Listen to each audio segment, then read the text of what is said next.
하나님 말씀 사사기 6장 12절 말씀입니다. 여호와의 사자가 기드온에게 이르되 큰 용사여 여호와께서 너와 함께 계시도다 하매. 22살 난 한 청년이 시카고 여행 중에 셔먼 호텔에 투숙하게 됩니다. 짐 풀고 시카고 주위를 좀 구경할 겸해서 호텔 주위를 산책을 합니다. 그런데 안타깝게도 길을 잃어버리고 맙니다. 자기가 투숙한 호텔 이름이 기억이 나지 않습니다. 호텔 외관도 기억이 나지 않습니다. 한참 헤매다가 하는 수 없이 날이 저물고 해서 그냥 다른 호텔에 투숙하게 됩니다. 에스트로 호텔에 투숙합니다. 다음날 또 자기가 본래 투숙했던 호텔을 찾지만 찾을 수가 없었습니다. 자존심이 강해서 누구의 도움을 받을 수도 없고, 그래 무려 닷새를 에스트로 호텔에 머무르면서 세월을 보내고 결국은 자기 짐도 찾아야 되고 하겠기에 하는 수 없이 경찰에 도움을 구했더니만 곧바로 경찰에서 자신이 원래 투숙했던 셔먼 호텔의 등록 상황을 발견하고 알려줬고 결국은 그 호텔에 가서 자기 짐도 찾게 되었습니다. 전화 한 통 했으면 쉽게 해결할 수 있는 문제를 나흘 이상 헤매면서 고생하는 자존심과 교만의 패착이라 하겠습니다. 경찰의 도움이 필요합니다. 우리도 도움이 필요합니다. 많이 필요합니다. 늘 필요합니다. 도움이 필요한 경우가 너무나 많이 있습니다. 우리의 친절한 도움을 주는 경찰은 하나님 말씀일 것입니다. 마틴 루터 이렇게 얘기합니다. 성경은 살아 있어서 나에게 말씀한다. 성경은 발이 있어서 나를 향해 달려온다. 성경은 손이 있어서 나를 붙잡아 준다. 도움이 필요할 때 말씀에 고개를 숙이면 그 도움이 우리를 덮어줍니다. 고린도전서 10장 11절 이하에 이렇게 말씀합니다. 그들에게 일어난 이런 일은, 즉 구약 성경에 나타난 사건들, 구약의 인물들의 그러한 경험들은 본보기가 되고 또한 말세를 만난 우리를 깨우치기 위하여 기록되었느니라. 그런 줄 선줄로 생각하는 자는 넘어질까 조심하라고 말씀합니다. 우리는 서서 살아가기도 하지만 늘 조심해야 할 것입니다. 특별히 구약 성경의 많은 인물들의 성공과 실패담이 기록되어 있는 이유는 하나님의 은혜가 그들의 삶 저변에 깔려 있음을 알려주기 위함이요, 우리도 오늘 21세기를 살아가며 그 은혜를 경험할 수 있게 해 주시려고. 우리가 지난 7주에 거쳐서 기드온에 관한 말씀을 공부했습니다. 이 기록 속에는 사실 제 인생이 담겨져 있다 해서 결코 과언이 아닐 것입니다. 이 기드온의 기록, 인생 기록 가운데 여러분 한 분 한 분의 인생 기록, 많은 대부분의 내용들이 거기에도 중첩되어 나타나고 있다는 사실을 부인하기는 어려울 것입니다. 기드온이 살던 그 시대나 우리가 살고 있는 21세기 이 노던 버지니아의 현실 다를 것이 없습니다. 기드온을 향한 여호와 하나님의 계획이나 우리를 향한 여호와 하나님의 계획 동일합니다. 중첩된 내용들을 우리는 이미 봤거니와 오늘 다시 한번 이 말씀을 복습하며 우리의 정신을 좀 바짝 더 차리기를 원합니다. 기드온의 반응 오르락 내리락 했지만 안타깝게도 그의 마지막 보여준 모습은 퇴락의 길이 되고 말았습니다. 우리는 기드온의 믿음을 뛰어넘어야 하겠기에 그게 우리를 향한 하나님의 뜻이기 때문에 감히 제가 오늘 말씀의 제목을 기드온의 믿음을 뛰어넘어라고 설정했으며 이것이 우리를 향한 주님의 뜻이라 저는 확신합니다. 사사기 6장 12절 말씀에 여호와의 사자가 기드온에게 큰 용사여라고 거창하게 이 사건이 시작이 됐고 거창한 영광스러운 일들이 벌어졌지만 그러나 안타깝게도 본문의 내용을 먼저 다시 한번 보시며 교훈 나눕니다. 첫 번째, 기드온이 살던 시대 이스라엘 백성들이 1년 내내 수고해서 농작물을 수확해 놓으면 미디안 백성들이 침공에 들어와서 그 수확한 물건들을 농작물들을 싹 다 뺏어가고 마는, 그래 먹을 것이 없어 허덕이던 그러한 고생하던 이스라엘 당시의 상황이었습니다. 더 힘든 것은, 더 심각한 것은 이들이 우상을 쫓고 있었으며 이스라엘 백성들이 여호와 하나님을 멀리하고 있었던 그러한 현실입니다. 21세기 우리가 살고 있는 현실은 이스라엘의 당시에 미디안에게 고생당하던 그 현실보다 더 심각한, 더 악랄하고 더 잔인하고 무차별적인 사탄의 공격이 이루어지고 있는 현실입니다. 막강한 사탄의 세력이 지배하고 있는 현실 가운데 우리는 살아가고 있습니다. 며칠 전에 제가 한국 신문에서 본 기사 내용을 한번 읽어드리겠습니다. 이 내용을 들으시면서 무슨 기분이 드시나 한번 잘 이렇게 여러분의 기분을 살펴보시기를 바랍니다. 신문 내용 인용합니다. 지난해 국내 한 대기업에 입사한 최모 씨 32살 여성은 최근 중고장터에 대기업 공채 합격을 강조하며 면접 때 입고 합격한 원피스와 블라우스 여러 벌을 올렸다. 최종 입사한 기업 이니셜과 함께 몇 군데 합격했는지 상세히 적었다. 결과는 완판이었다. 모든 옷이 다 팔렸다는 거죠. 그는 합격 기운을 받고 싶어하는 분들이 있어서 팔았다고 얘기합니다.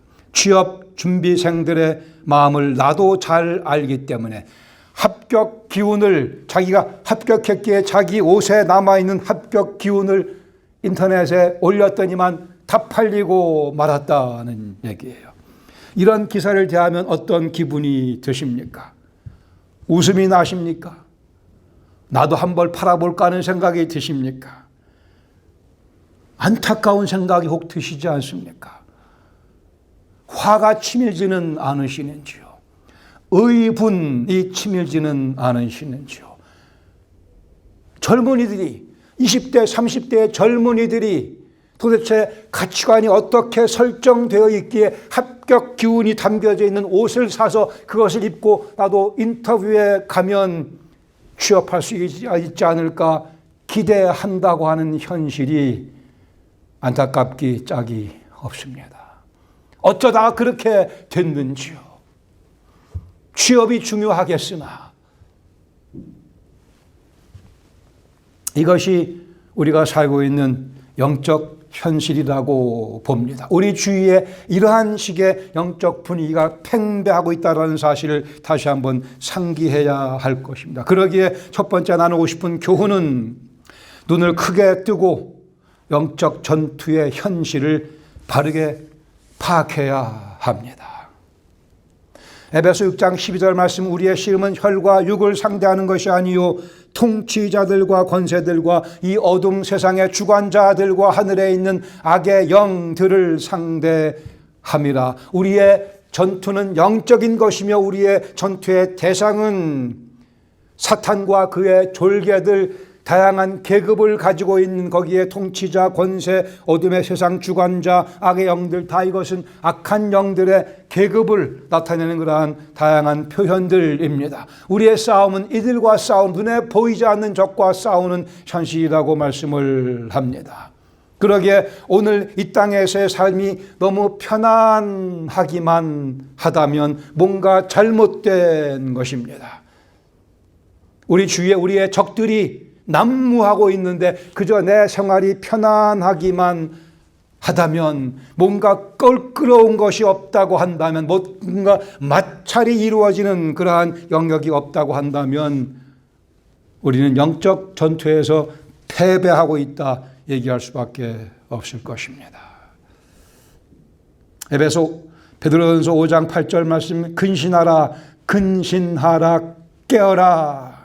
너희 대적 마귀가 우는 사자같이 두루 다니며 삼킬 자를 찾는다 말씀합니다. 이 현실을 잊어버려서는 안 될 것입니다. 지나치게 긴장하시라는 말씀은 아니지만 적절한 긴장이 필요하며, 그렇지 오늘도 나는 영적인 전투에 지금 진입하고 있는 것이지라는 사실을 기억해야 할 것. 그렇지 못하면 사탄이 우리의 코를 베어가는, 정말 우리 인생에 결정적인 실패 타격을 가져다 주는 일이 벌어집니다.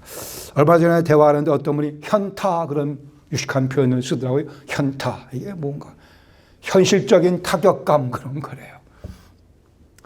영적 전투에 내가 임하고 있다는 사실을 잊어버리는 순간 현타 당합니다. 타격을, 블로우를 크게 맞게 되고 맙니다. 육신이 건강하고 물질적으로 적당히 풍요롭지만 영적 현실에 대한 관심과 작전과 계획이 없다면 이는 내가 세상을 사랑하고 있다는 증거가 되고 맙니다. 영적 전투에 각성이 없으면 나는 세상에 편안하게 같이 휩쓸려 세상의 물결에 같이 떠 내려가고 있다 진단하는 것이 맞습니다. 요한일서 2장 15절 말씀에 이 세상이나 세상에 있는 것들을 사랑하지 말라. 누구든지 세상을 사랑하면 아버지의 사랑이 그 안에 있지 아니하니 이는 세상에 있는 모든 것이 육신의 정욕 즉 안목의 정욕과 이생의 자랑이라 말씀합니다. 육신의 정욕 즉 안목의 정욕과 이생의 자랑에 눈이 팔려서 영적 전투의 현실을 인식하지 못하는, 그래 그냥 생활이 편안하기만 한, 아니요 육신의 평안함 감사드려야 되지만 내 영혼이 얼마나 평안을 누리고 있는가, 여호와의 샬롬을 누리고 있는가, 아니 여호와의 샬롬을 누리고 있는가 여부조차도 관심 대상이 아닌 상태는 영적 전투에 무참하게 짓밟히고 있는 현실이라 진단하는 것이 맞습니다. 당시에 미디안 이스라엘의 기드온의 현실, 오늘 우리의 현실, 아니 더 심각한 현실입니다. 영적 전투라는 사실을 내가 외면한다고 해서 발빠르게 움직이는 사탄의 그러한 공격이 중단된 것은 결코 아닙니다. 내가 영적 전투를 잊고 지낸다고 해서 으르렁거리는 사탄이 삼킬 자를 찾는 그 동작을 멈춘 것은 결코 아닙니다. 사탄의 졸개인 이 어둠의 세상의 주관자들과 하늘에 있는 악의 영들, 우리보다 더 아침에 더 일찍 일어나고 더 늦게 잠을 자며 더 땀을 뻘뻘 흘리며 영혼들을 망가뜨리기 위해 이 세상을 혼탁함 가운데 더 깊이 집어넣기 위해 애를 쓰고 있다는 현실을 다시 한번 상기해 주시기를 부탁드립니다. 입사 시험에 합격한 사람이 면접 때 입었던 옷이 합격에 도움을 줄 수 있다고 생각하는 그 불쌍한 영혼들에게 우리가 다가가서 영적 현실을 바르게 가르쳐주며 깨우쳐줘야 할 것입니다. 그런 영혼들이 우리 주위에 너무나 많이 있기에 우리가 깨어서 근신해야 할 것입니다. 하나님에 대한 관심은 전혀 없고 사랑은커녕 이 땅에서 먹고 사는 문제에만 생각과 관심이 집중되어 있는 불쌍한 영혼들, 아니 나는 과연 불쌍한 영혼이 아닌가 살피며 세상을 사랑하는 자인가 하나님을 사랑하는 자인가 분별하며 과연 나는 하나님 편에 서 있는가 세상 편인가, 세상을 사랑하는 멘탈리티의 그 세상을 사랑하는 가치관 구조에 사실 우리는 다 판박이 같이 박혀져 있는 그러한 현실이기에 거기서 헤어나야만 되며 그것을 박차고 나와야만 할 것입니다. 우리가 세상 편이라고 한다면 일제강점기에 친일파, 그래 동족의 피를 빨아먹던 그러한 사람들 그 모습과 안타깝지만 다를 바가 없을 것입니다. 하나님보다 그리스도인으로서 세상을 더 사랑한다면 참으로 치명적인 사건이며 안타깝기 그지없는 현실일 것입니다. 영적 전투의 현실을 우리는 직시해야 할 것입니다. 세상을 더 사랑하면 그것이 보이지 않게 됩니다. 그러기에 다시 한번 눈을 크게 뜨고 영적 현실을 즉시 파악해야 할 것입니다. 본문의 두 번째 하나 더 지적하고 싶은 내용은 기드온을 향한 여호와의 계획이었습니다. 사사기 6장 12절 여호와의 사자가 기드온에게 나타나 이르되 큰 용사여 여호와께서 너와 함께 계시도다. 전혀 기도하고 있던 기드온도 아니고 기대하던 기드온도 아니고 하나님께서 다짜고짜 나타나셨습니다. 갑자기 어느 날 예고도 없이 나타나셔서 큰 용사여라고 기드온에게 새 이름을 부과하시며 여호와께서 너와 함께 하신다고 하는 복된 말씀을 전해줍니다. 아무 이름도 없고 아무 강점도 갖고 있지 못한 약점투성이었던 겁장이었던 우상을 숭배하던 이스라엘 백성이라 하지만 여호와를 멀리하고 있던 기드온, 믿음의 자질이 아주 약했던 기드온, 어디로 봐도 하나님의 일꾼으로 쓰임받기에는 자격이 미달되는 기드온을 하나님께서 글쎄요 일부러 그러한 사람을 선택했다, 우리가 이해할 수밖에 없을 것입니다. 다시 한번 고린도전서 1장 27절의 말씀, 그러나 하나님께서 세상에 미련한 것들을 택하사 지혜 있는 자들을 부끄럽게 하려 하시고 세상에 약한 것들을 택하사 강한 것들을 부끄럽게 하려 하시며 하나님께서 세상에 천한 것들과 멸시받는 것들과 없는 것들을 택하사 있는 것들을 폐하려 하시나니, 여기에 가장 대표적인 인물이 바로 기드온이었습니다. 여기에 세상에 미련한 것, 약한 것, 천한 것, 멸시받는 것, 없는 것, 이 모든 자격 요건을 기드온은 다 갖추고 있었습니다. 적격이었습니다. 감사한 사실은 제가 기드온만큼이나 이 모든 자격 요건을 다 갖추고 있다고 하는 엄청난 사실입니다. 여러분도 마찬가지입니다.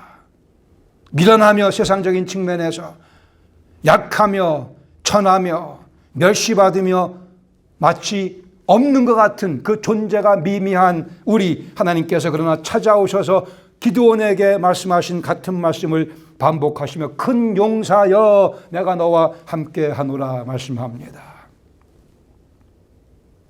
여기 열거된 이러한 모습들, 그냥 가진 게 없기에 여호와 앞에 겸손할 수밖에 없는 존재들, 하나님께서는 그러한 존재들을 찾아오시며 빚으시며 사용하십니다. 다시 한번 우리가 상기해야 될 두 번째 교훈, 나를 향한 여호와의 계획이 분명히 있음을 받아들여야 합니다. 동의하셔야 합니다. 아예 무슨 저는 됐어요, 이러한 교만을 버려버리고, 주님, 저를 향한 주님의 뜻이 무엇입니까? 제가 주님을 위해 혁혁한 공을 세워드리며 이 인생 살기를 원합니다. 간구드려야 할 것입니다. 알렉산더 대왕에게 누가 질문했습니다. 대왕이시여, 당신의 후계자는 누구입니까? 알렉산더 대왕이 대답하기를 가장 강한 자, the strongest 라고 답을 했다고 합니다.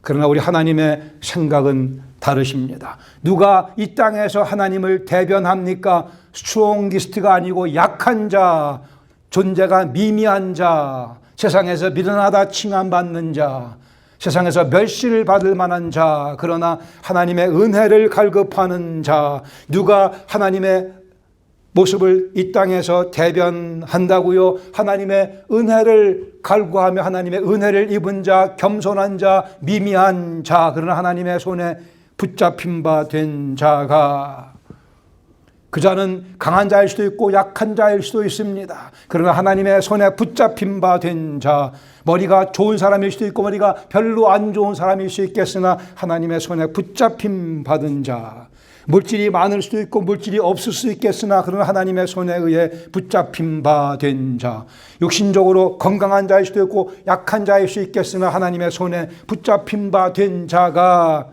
하나님을 이 땅에서 대변하며 하나님을 선전하는 그 일에 귀하게 쓰임받을 수 있습니다. 여호와께서 아브라함에게 다짜고짜 찾아가시지 않았습니까? 여호와께서 모세에게 다짜고짜 찾아가지 않으셨습니까? 여호와께서 이스라엘을 부르시며 그의 음성을 듣게 하시며 여호와 앞으로 나오게 이끌지 아니하셨습니까? 그리스도를 믿는 자들을 박해하던 사울, 다메섹 도상에서 부활의 영광의 그리스도가 그에게 다짜고짜 나타나셔서 그의 인생을 변화시키지 않으셨습니까? 하나님께서는 오늘도 동일하게 같은 방법으로 일하고 계시며 여러분의 인생 앞에, 제 인생 앞에 지금 바로 이 시간에 서 계시며 우리에게 큰 용사여라고 불러주십니다. 하나님께 주신 미션을, 사명을 다시 한번 움켜쥐시기 바랍니다. 이 인생 마치는 그날까지 그 사명을 위해 주님, 제 자신을 바치겠습니다. 진지한 그러나 심사숙고하며 주 앞에 말씀드려야 될 고백이라 믿습니다. 성경적으로 그리스도인들에게는 은퇴가 없습니다. 저는 이 목사님들 은퇴하는 거 보면 굉장히 이해가 안 돼요.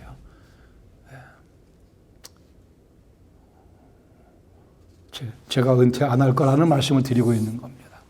주님 부르시는 날까지. 여러분 제가 다 환송예배 제가 다 가능하면 집례하고 제가 제일 나중에 가겠습니다. 주의 뜻이거든.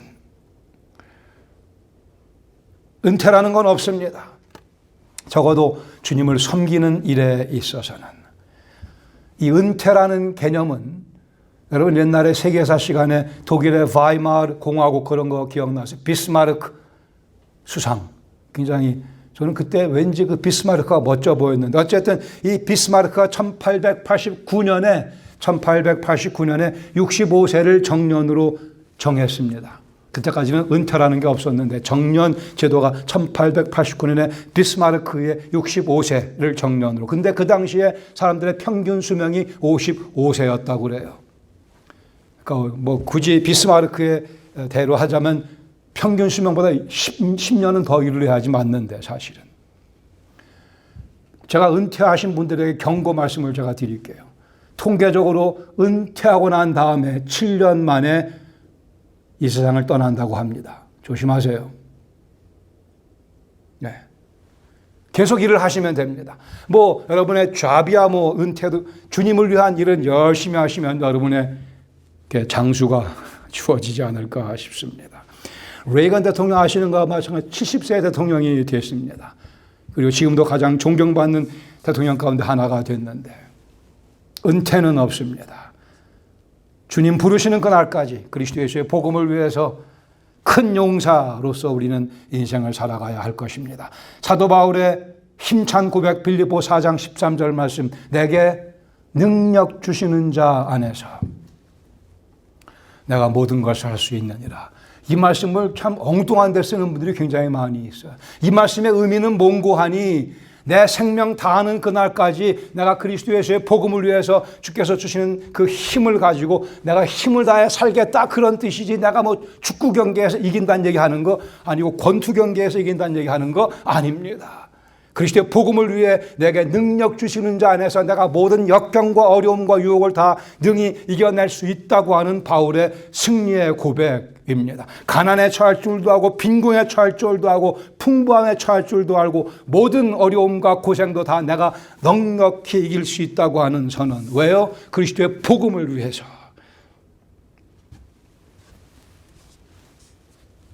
세 번째로 본문에 보시면 오르락 내리락 하던 기드온의 믿음을 보게 됩니다. 실상 하나님의 열심히 기드온의 삶 가운데 잘 나타나 있습니다. 하나님께서 큰 용서했더니만 내가 너를 통해서 이스라엘을 구원하겠다 그랬더니 뭐라고 그래요? 기드온이 양털 뭉치를 가지고 뭐 젖게 하시오 마르게 하시오 하나님을 시험했습니다. 하나님께서 참아주셨습니다. 무던히도 참아주십니다. 이 자격 없는 자를 빚어서 사용하시기 위해 하나님께서 참으신 거예요. 바위에서 불이 나오게 하시며 그의 재물을 다 초각시키시며 번제로 받아주기까지 하셨습니다. 그에게 용기를 불어넣으시며 집에 있던 바알 제단을 다 부수게 만드셨습니다. 미디안 군사들이 두려워하는 모습을 듣게 하시고 하나님께서 그들 사이에 자기들끼리 서로 칼을 들어 서로를 죽이게 미디안 군사들을 만드시며 나팔소리와 함께 300명으로 13만 5천을 무찌르는 그러한 기적을 주님께서 행해 보여주셨습니다. 이러한 일련의 과정을 통해서 하나님께서는 기드온을 점점점 당신 가까이로 믿음을 성숙시켜 주셨습니다. 하나님의 참으로 친절하심과 인내입니다. 그의 인생 마지막에 가서 승리하고 난 후에 기드온은 입술로는 자기가 왕이 되지 않겠노라 여호와께서 왕이라고 입술로는 고백을 했으나 그의 마음 깊숙이에는 왕의 행세를 하는 모습을 우리가 지난주에 같이 보았습니다. 결국은 여호와 하나님으로부터 온 이스라엘이 점점 멀어지게 되며 그가 세워놓은 에봇을 중심으로 우상 숭배가 다시 확산되어 나가는 영적 타락을 이스라엘이 경험하게 됩니다. 그러기에 우리가 받아야 될 교훈은 우리는 끝까지 믿음과 순종의 정답을 보여드려야 합니다. 믿음과 순종. 우리는 기드온을 뛰어넘어야 합니다. 기드온이 대단한 인물이었으나 그의 인생 막바지가 영 아쉬웠습니다. 우리 인생 마지막 그 순간까지 주 앞에 믿음으로 반응하며 순종으로 반응하는 다짐이 날마다 새로워야 할 것입니다. 성경에 보시면 약 1000명 정도의 리더들이 언급되고 있는데 그중에 약 100명만 좀 더 상세한 기록을 남겨주고 있습니다. 100명 정도. 근데 그중에 하나님 앞에서 성공적으로 인생을 마친 영혼은 3분의 1에 지나지 않는다고 합니다. 즉 3분의 2는 하나님께 크게 쓰임받기도 하고 성경에서 자세하게 그들의 삶의 내용들을 기록해 주고 있지만 3분의 2는 결국 그의 인생들이 씁쓸하게 주 앞에서 실패하는 모습으로 마감되었다고 합니다. 우리가 다 잘 아시는 다윗 10계명 가운데 마지막 5개를 다 부셔버린 다윗입니다. 10계명 가운데 5계명을 굵직굵직하게 범하고 실패했던 다윗. 그러나 그럼에도 불구하고 다윗은 하나님 마음에 합한 자라 불림받는 이유는 그가 하나님께 되돌아왔기 때문에 그렇습니다. coming back to God. 하나님께로 되돌아오는 은혜를 경험했기에 그 범죄자 다윗 하나님의 마음에 합한 자라 하는 타이틀을 얻게 됩니다. Coming back to God. 죄를 지었다면 실패했다면 마지막 순간에라도 하나님께 되돌아와야 할 것입니다. 그 은혜가 없이는 우리 인생이 불가능하기에 전도자 무디에게 누군가 물었습니다. 전도자 무디가 성령 충만을 강조하자 왜 성령 충만을 받아야 합니까? 무디 선생 대답하길 우리가 새기 때문입니다. 그랬어요. Because we leak. 줄줄줄줄 새기 때문에 늘 성령 충만을 새롭게 경험해야 할 것입니다. 먼저 죄를 짓지 않기 위해 주 앞에 도우심을 구하며 우리 나름의 최선을 다하지만 그러나 실패한다면 되돌아와야 합니다.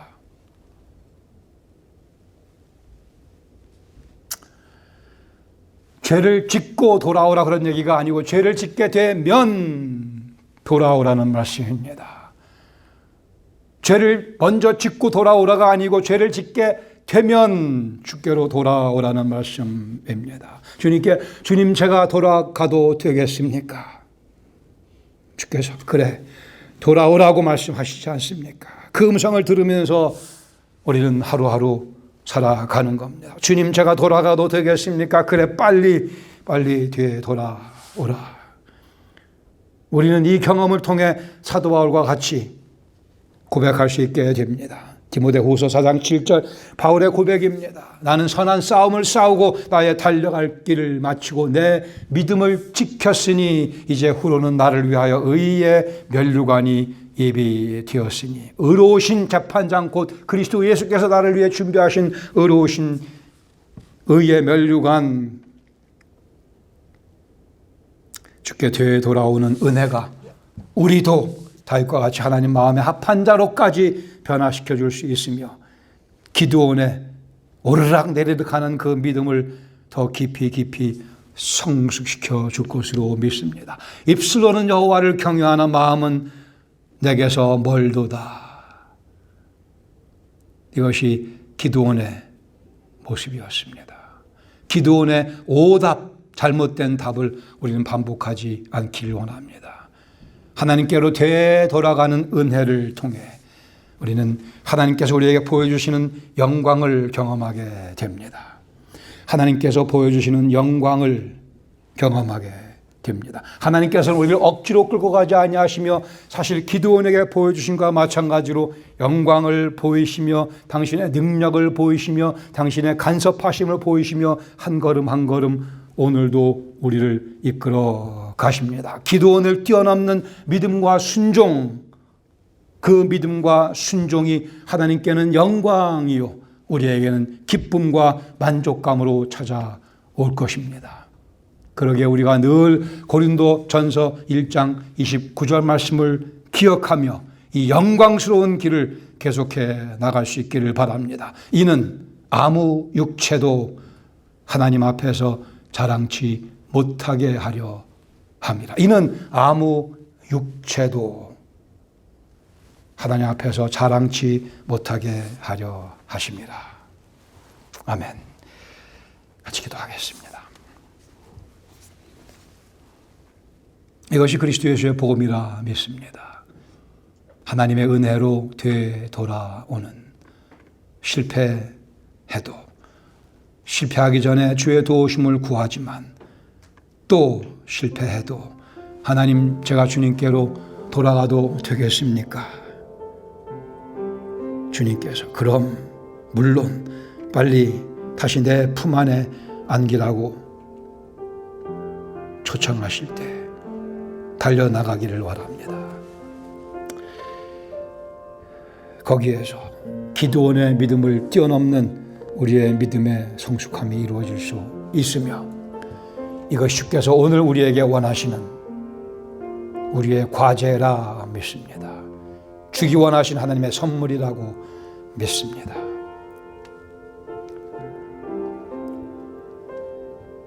아버지 하나님, 허물과 죄로 죽었던 저희를 살리시고 구원해 주시고 그리스도 예수와 함께 하늘 보좌에 앉히시고 하나님 안에 감추어 주셨습니다. 이 영광이 이미 우리에게 현실이 됐으니 한 주간 살아가며 이미 현실이 된 하나님의 그 영광의 임재 저희들이 경험하며 즐기며 차근차근 나누어주는 삶 살아갈 수 있도록 기드온의 오르락 내리락 하는 믿음 뛰어넘어 주님께로 되돌아오는 은혜의 발걸음을 지속할 수 있도록 하나님의 은혜 안에 머무는 발걸음을, 다른 박질을 계속할 수 있도록 은총 베풀어 주시옵소서. 그 가운데 아무 육체도 자랑할 수 없으며 오직 하나님의 뛰어나심과 하나님의 영광만이 명쾌하게 선포되기를 원하며 저희는 그 도구로 쓰임받는 복을 누리게 하여 주시옵소서. 예수님의 이름으로 감사드리며 간절히 기도합니다. 아멘.